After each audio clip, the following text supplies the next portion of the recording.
அனைவருக்கும் வெள்ளிக்கிழமை காலை வணக்கம். ஒரு 2 நாள் ஆயிடுச்சு லஞ்ச் பாக்ஸ் வீடியோ போட்டு. செவ்வாய்க்கிழமை எடுத்த லஞ்ச் பாக்ஸ் வீடியோவே புதன்கிழமை தான் நான் அப்லோட் பண்ணேன். புதன்கிழமை மூத்தாருக்கு தவசன்றனால ஹஸ்பண்ட் அங்கே சாப்பிட போயிட்டாங்க. நான் ஸ்டொமக் பெயின்றனால நான் போகல.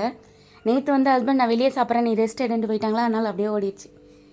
இன்றைக்கி அன்றைக்கி வச்ச காரக்குழம்பு வந்தது, அதுவும் தோசையும் வச்சு காலை டிஃபன் முடிச்சிட்டேன். மதியானத்துக்கு சாப்பாடு ரசம். 2 நாளாக சமைக்கலையா ஹஸ்பண்டுக்கு, அதனால் எனக்கு அதே கஷ்டமாக இருந்தது. அதனால் இன்றைக்கி அவங்களுக்கு பிடிச்ச மாதிரி சமைச்சிட்டேன்.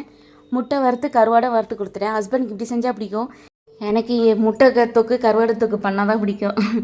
அப்புறம் கருவாடு தொக்கில் தூள் கொஞ்சம் தனியாக இருந்ததா, அதனால் ஹஸ்பண்டுக்கு தூள் தனியாக அது ஒரு டிஃபன் பாக்ஸில் போட்டு தரச்சினாங்க. சரின்னா அது கொஞ்சம் தனியாக போட்டு கொடுத்து வழி அனுப்பிச்சிட்டு நான் கருவாடு தொக்கு பண்ணிட்டேன்.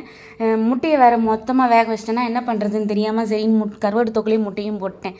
ஹஸ்பண்டுக்கு வறுத்த கருவாடில் கொஞ்சம் தூள் இருந்தது, அதையும் வச்சு சாப்பிட்டு கருவாடு தொக்கெல்லாம் வச்சு சூப்பராக சாப்பிட்டு முடிச்சிட்டேன். இன்றைக்கி இதுதான் ஸ்பெஷல். என்னோடய வீடியோ பிடிச்சிருக்கோன்னு நினைக்கிறேன். மறக்காமல் சப்ஸ்கிரைப் பண்ணி சப்போர்ட் பண்ணுங்கள் ஃப்ரெண்ட்ஸ்.